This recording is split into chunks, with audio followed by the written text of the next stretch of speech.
국방부 장관이 이렇게 되지면 다른 여죄들이 다 기소가 될 겁니다. 그렇게 하면 실질적으로 1심의 형량은 더 늘어날 거고. 그냥 차라리 이거로 좀 싸게 들어가지. 그렇게 될 거고요. 아마 지금 윤석열 그 검사장뿐만 아니라 그 팀들이 더 약이 올랐을 거예요. 그러니까 실제 깡패니까 약이 올랐다고 더 열심히 하고 기소 안 할 것도 찾아서 그 기소를 할 겁니다. 자, 그런데 우리가 웃지 못할 상황이 계속 벌어졌어요. 임관빈 국방부 정책실장 또 석방됐고. 네. 그러니까 김관진 이어서 임관빈. 그러니까 김관진 전 장관이 아주 뭐 국민들의 예상과는 달리 구속 적부심에서 영장 전담 판사의 논리를 180도로 바꿔가면서 석방시켜 주니까 그 밑에 임관빈 전 국방부 정책실장도 나는 그 부하 직원인데 나도 내달라 이렇게 해서 다시 구속 적부심 심사에서 바로 풀어줬죠. 그런데 이게 지금 신광열 부장판사. 네, 부장판사는, 이건 아마 지금 판사들도 이해를 못 하는 것 같아요. 그러니까 대체적으로 영장 실질심사를 거친 경우에는 구속적부심은 뭐냐면 구속되고 기소되기 전에 구속을 하는 것이 과연 적법한지. 적합하냐, 부적합하냐. 적부심. 이런 게 이제 예컨대 반의사 불벌죄에서 처벌 불원 의사가 있었다든지, 그 재산범죄에서 실질적으로 피해가 회복됐다는 이런 뚜렷한 사정 변경이 없으면 변호인들도 당사자들 잘 모르니까 하지 말자 그러거든요. 아니, 김관진도 실제로 변호사들이 하지 말자, 본인이 하지 말자 그런 걸 변호사들이 설득을 했다는 거 아니에요? 이제 그런 이야기가 나오는데, 그거는 이제 일반적인 경우와 다른 경우잖아요. 예컨대 이제 변호사는 오히려 다른 어떤 루트를 통해서 석방될 가능성이 있다고 판단을 한 것이 아닌가 하는 생각이 들어요. 예, 다른 루트를 통해서. 예. 이지아 변호사의 촉이 발동하고 시작했어요. 근데 음모론인가요, 촉인가요? 저는 그렇게, 그러니까 왜냐하면 신광열 부장판사 같은 경우는 저는 작심하고 이거 석방시켜 준 것 같거든요. 저 신광열 부장판사의 정신세계는 뭐 제가 직접 들어갈 수는 없지만은 투시를 해보면 아주 보수적이라고 정표에 나 있는 투시를 해보면 이 정도를 갖고 이거는 뭐 범죄가 아니다는 정도의 인식이 깔려 있는 게 아닌가. 저는요, 사실은 저 두 사람이 우리 경북 제 고향 봉화 출신인데 아주 창피해 죽겠어요. 봉화 출신으로서. 근데 판사들이 이제 사실은 사법부 독립이라는 이명하에 너무 과보되는 측면이 있어요. 실질적으로 국민들의 평균적인 인식 수준도 못 되는 사람들이 사법시험 성적이 한번 좋아지면 평생 법관을 하고 있는 거거든요. 변호사님, 그 제도의 문제는 조금 이따 가시죠. 네네네. 오늘 좀 많이 흥분하신 것 같아요. 흥분 좀 해야 될 것 같아요. 예, 흥분 좀. 네, 실제로 법조인들이 이 변호사님처럼 판단하는 가장 큰 이유가 사실 풀어준 적이 거의 없어요. 그러니까 왜냐하면 특별하게 정말 이 풀어줄 수 있을 만한 그 변경 사유. 사정의 변경. 그렇죠. 사정 변경이 있어야 가능한데 사실 그런 내용이 하나도 없기 때문에 이것은 매우 이례적이다 이렇게 보는 거고요. 저희가 이렇게 쭉 찾아봤더니 실제로 작년에 그 체포됐다가 구속적부심에서 풀려난 인용률이 15.1% 그렇죠. 정도밖에 안 되는 2,000 몇 건 중에서 한 300건 그렇죠. 정도. 그러니까 15.1%. 사실 이게 굉장히 이례적이고 특별한 사정 변경에 사정이 있는 것도 아니고 15.1%가 다 사정 변경이 있었다는 거예요. 그렇죠. 예, 그러니까 그러니까 그 합리적으로 법원을 설득할 만한 타당한 사유가 있었을 때 15.1%인 거예요. 근데 이제 그 열 하루 만에 어떤 변화가 있었냐는 거죠. 그래서 저도 이게 그렇게 된 다음에 지난주 말이었잖아요. 네. 일단 김관진 석방됐을 때 법조 출입 기자들 한 두세 명한테 전화를 해서 어떻게 인터뷰가 되냐 그러니까 판사들이 다 인터뷰를 거절했답니다. 그러니까 판사들 코트를 하나도 못 땄어요. 그러니까 이 상황이 판사들이 이거 뭐 가능한 일입니다라고 얘기할 만한 판사들이 없었던 거예요. 이게 구속영장 발부가 설령 조금 이렇게 과하다 싶을 정도여도 그러니까 그 구속영장 그걸 적부심에서 다시 풀어줘 버리면 예. 그 영장 전담 판사가 잘못했다는 걸 지적하는 꼴이 되기 맞아요. 때문에 안 하거든요. 네. 그렇기 때문에 이게 법원에서 며칠 11일 만에 정반대 결론 내버리면 법원의 신뢰도 무너지는 거잖아요. 그 개인적으로는 영장 전담 판사를 한마디로 물먹이는 거기 때문에 특별한 사유 없는 안 하거든요. 명백하게 그 이후에 사정 변경이 없으면 안 해주는 이유도 그것 때문에 그런 문제 때문에 있는 거거든요. 근데 지금 그 김관진 전 장관 측 변호인단이 그러니까 구속 자체가 잘못됐던 거다 이런 주장을 하고 있거든요. 그러면서 이제 구속적부심 심사를 했는데 거기에 이제 예로 든 게 헌법 37조 위반이라는 거예요. 모든 군인이나 군무원들은 정치적 의견을 자유롭게 표현할 수 있다라는 조항이 있기 때문에 이게 문제가 되지 않는다. 그리고 법률적으로 다퉈볼 여지가 있다라고 주장을 하고 있는 건데 군형법 94조는 뭐예요? 군형법 94조에는 정치적 중립이거든요, 군은. 그렇죠. 예. 그러니까 그 얘기를 하면서 사실 구속 자체가 잘못됐다라고 얘기하는 것 자체가 궤변이라고 볼 수 있는 것이죠. 근데 그런 주장을 법원이 받아들여서 이례적으로 사정 변경의 이유도 없는데 풀어줬다는 것 자체가 신광열 판사의 의도가 무엇이냐를 의심할 수밖에 없는 상황에 되는 것이죠. 아니, 그 김관진 국방부 장관 시절에 사병들의 표현의 자유를 한 번도 보장해주지 않은 당사자예요. 우리가 군인들 또 정치적 자유라는 것은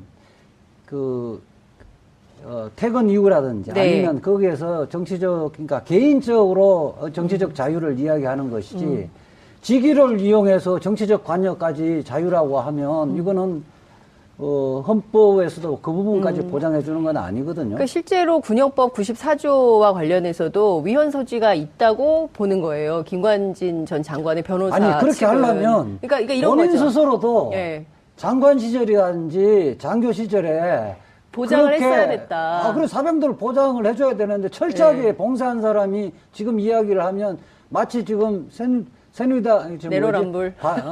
자유한국당이 예. 세월호 지금 뭐야 문재인 지금 정부를 향해서 지금, 세월호 예. 뭐 무슨 인권 해수부 장관 예. 그걸 갖고 지금 뭐 해임하라는 이야기하고 똑같은 거죠. 그러니까 실제로 뭐 정당 정치단체를 가입하거나 직위를 이용해서 특정 정당의 지지 혹은 반대하는 모든 행위 요 부분만 금지한 거다. 전체를 다 금지한 것은 아니다. 그러므로 김관진 전 장관의 구속 자체가 문제가 있다라고 본인들은 주장을 하는데 우리 국민 누가 이 국정원 댓글 사건에 대해서 김관진 전 장관의 측의 변호인단의 주장을 그렇다 합리적이다라고 받아들이겠냐는 거예요. 그럼에도 불구하고 이런 주장을 하고 있다는 것이 대단히 언어 도단이다. 아니 부하 이런 직원이 거죠. 법원에서 지금 실형을 선고받았잖아요. 그렇죠. 받았기 때문에 그 주장은 설령 지금 신광열 부장판사는 아마 군인이나 공무원들의 정치적인 표현의 자유를 인정을 안 할 겁니다. 아니, 제94조가 이거 지금 제가 찾아보려고 침묵하고 있었는데. 네. 침묵. 예, 정치 관여예요. 네. 정치 관여에서 그 금지. 직위를 이용하여 특정 정당이나 특정 정치인에 대해 지지 또는 반대 의견을 유포하거나 네. 그러한 여론을 조성할 목적으로 특정 정당이나 특정 정치인에 대해 찬양하거나 비방하는 내용의 의견 또는 사실을 유포하는 행위가 정치행위 금지예요. 그렇죠. 이게 군형법 94조거든요. 네. 이자 변호사도 모르는 걸 내가 외우고 있잖아요. 얼마나 이게 중요한 법이냐 하면. 보고 읽으신 것 같은데요. 아니, 나 94조를 알고 있었지. 일단 안 94조. 했던 간에 찾을 수 있는 네. 능력이 되는 게 중요한 거예요. 만주 변호사. 이게 이자 변호사가 알려준 거거든. 자기가 알려주고 자기 잊어먹었어. 그래서 94조의 위반이거든요. 무슨 군이 정치 관여를 할 수 있게 돼 있어요. 그리고 사병들이 예를 들어 군에서 무슨 조그만 이념적인 책을 읽게 되면 바로 국가보안법, 구속했잖아요. 군형법 이걸 다 예. 구속시켜버리잖아요. 아니 김관진 본인이 그렇게 했던 사람이에요. 그러니까 전형적인 내로남불인 것이죠. 아니 더군다나 그러니까 다른 걸 김관진 떠나서- 문제가 아니라 이거는 신광열의 문제라는 그렇죠. 거예요. 그럼요. 예. 그러니까 김관진 전 장관은 피의자 신분이기 때문에 뭐 받아들이든 안 받아들이든 자기 주장을 할 수 있는 거 자유는 예. 있어요. 네. 그 판단을 하는 사람은 판단인데 그거는 지금 종전에 부하 직원들이 지금 실형을 받았다는 걸 고려 안 할 수가 없는 거거든요. 이태하 지금 네. 심리전 단장 구속되어 있잖아요. 실형을 받았죠. 실형 받았죠. 네. 1년 6월인가 얼마 받았죠. 네, 1심에서 실형 받았죠. 그럼 1심은 이런 거 아니 조폭 논리가 또 도입되는 거야. 행동대원들은 실형을 받았는데 네. 조직 두목은 난 지시한 바가 없어. 지 혼자 가서 싸운 거야. 그래서 지금 더군다나 지위가 지금 진광열 부장판사는 지방법원 부장판사가 아니고 고등법원 고급 부장판사고 고등법원에 부장판사 된 지 5년이니까 고참 고등법원 부장판사거든요. 그러니까 중요 사건 부분에서 이제 서울중앙지법원 신청 50부, 뭐 형사 51부 이런 네. 데는 이제 고등법원 부장판사가 수석 부장판사로 내려와 있는 거거든요. 예. 그러니까 이 정도를 모르는 사람은 아니에요. 아, 작심하고 정치적 했다. 사유로. 그러니까 일종의 정치 투쟁을 한 거라고 봐요, 저는. 근데 저렇게 해갖고 이게 지금 모든 판사들이 보기에도 이상한 거 아니에요. 네. 그리고 이게 그 법과 양심에 따라서 한 게 아니라 본인의 정치적 소신에 따라서 한 거 아니에요. 저는 일종의 정치 행위를 받고 저는 이제 그럼 김명수 대법원장 뭔가 징계할 수 있는 이런 게 없나요? 그 자체로는 징계를 못 하죠. 또 판결의 형식이니까 그 자체로는 징계를 못 하는데 저는 이 법원장으로 이제 나갈 정도의 이제 기수인데 법원장 나가는 거 포기하고 저는 정치권으로 오지 않을까 싶어요.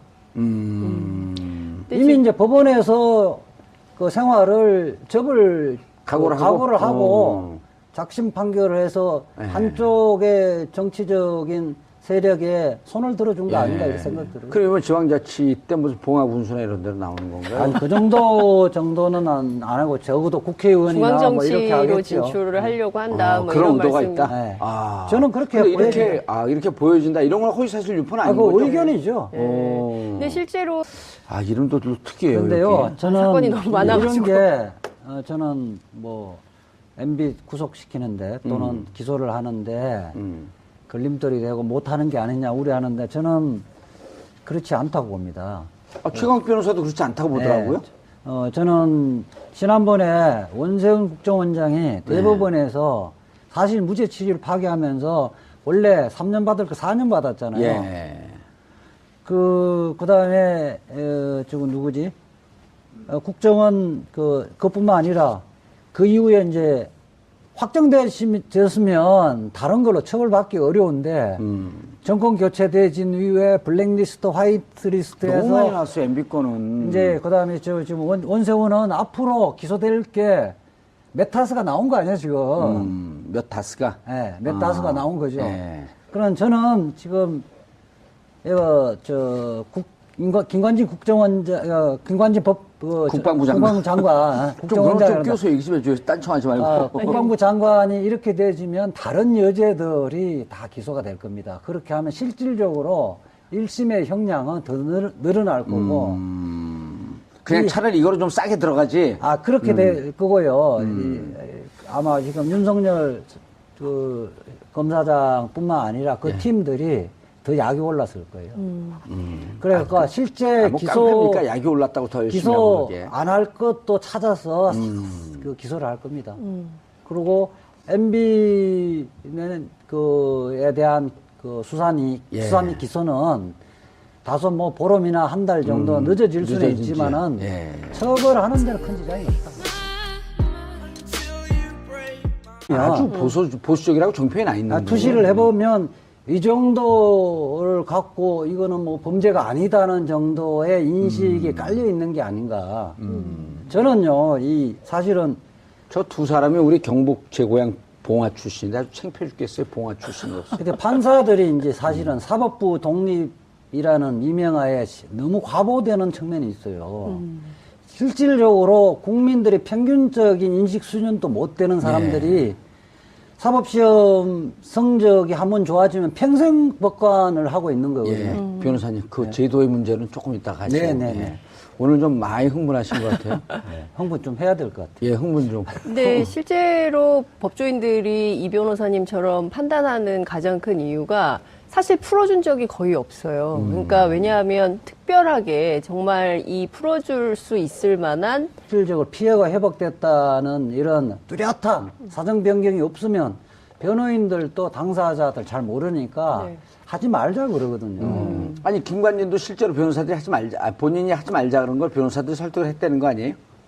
이제 그런 이야기가 나오는데, 그거는 이제 일반적인 경우와 다른 경우잖아요. 예컨대 이제 변호사는 오히려 다른 어떤 루트로 통해서 석방될 가능성이 있다고 판단을 한 것이 아닌가 하는 생각이 들어요. 예, 다른 루트를 통해서. 예. 이지아 변호사의 촉이 발동하고 시작했어요. 근데 음모론인가요? 촉인가요? 저는 그렇게 그러니까 왜냐하면 신광렬 부장판사 같은 경우는 저는 작심하고 이거 석방시켜 준 것 같거든요. 저 신광렬 부장판사의 정신세계는 뭐 제가 직접 들어갈 수는 없지만은 투시를 해보면 판사의 논리를 180도로 바꿔가면서 석방시켜 주니까 그 밑엔 임광빈 전 국방부 정책실장도 나는 그 부하 직원인데 나도 내달라 이렇게 해서 다시 구속 적부심 심사에서 바로 풀어줬죠. 그런데 이게 지금 신광렬 부장판사 네. 부장판사는 이거는 아마 지금 판사들도 이해를 못하는 것 같아요. 그러니까 대체적으로 영장 실질 심사를 거친 경우에는 구속 적부심은 뭐냐면 구속되고 기소되기 전에 구속을 하는 것이 과연 적법한지 적합하냐 부적합하냐 적부심 이런 게 이제 예컨대 반의사 불벌죄에서 처벌 불허 의사가 있었다든지 그 재산범죄에서 국방부 장관이 이렇게 돼지면 다른 여죄들이 다 기소가 될 겁니다. 그렇게 하면 실질적으로 1심의 형량은 더 늘어날 거고. 그냥 차라리 이거로 좀 싸게 들어가지. 그렇게 될 거고요. 아마 지금 윤석열 그 검사장뿐만 아니라 그 팀들이 더 약이 올랐을 거예요.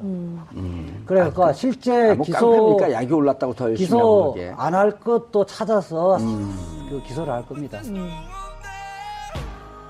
자, 그런데 우리가 웃지 못할 상황이 계속 벌어졌어요. 임관빈 국방부 정책실장 또 석방됐고. 네. 그러니까 김관진 이어서 전 장관도 임관빈. 그러니까 김관진 전 장관이 아주 국민들의 예상과는 달리 구속 적부심에서 영장 전담 변경 사정의 사유, 변경. 그렇죠. 사정 변경이 있어야 가능한데 사실 그런 내용이 하나도 없기 때문에 이것은 매우 이례적이다 이렇게 보는 거고요. 저희가 이렇게 쭉 찾아봤더니 실제로 작년에 체포됐다가 구속적부심에서 풀려난 인용률이 15.1% 그렇죠. 정도밖에 안 되는 2,000 몇 건 중에서 한 300건 그렇죠. 정도. 그러니까 15.1%. 사실 이게 굉장히 이례적이고 특별한 사정 변경에 사정이 있는 것도 아니고 15.1%가 다 사정 변경이 있었다는 거예요. 그렇죠. 그러니까 합리적으로 법원을 설득할 만한 타당한 사유가 있었을 때 15.1%인 거예요. 근데 이제 열 하루 만에 어떤 변화가 있었냐는 거죠. 그래서 저도 이게 그렇게 된 다음에 지난주 말이었잖아요. 네. 일단 김관진 석방됐을 때 법조 출입 기자들 한 두세 명한테 전화를 해서 어떻게 인터뷰가 되냐 그러니까 판사들이 다 인터뷰를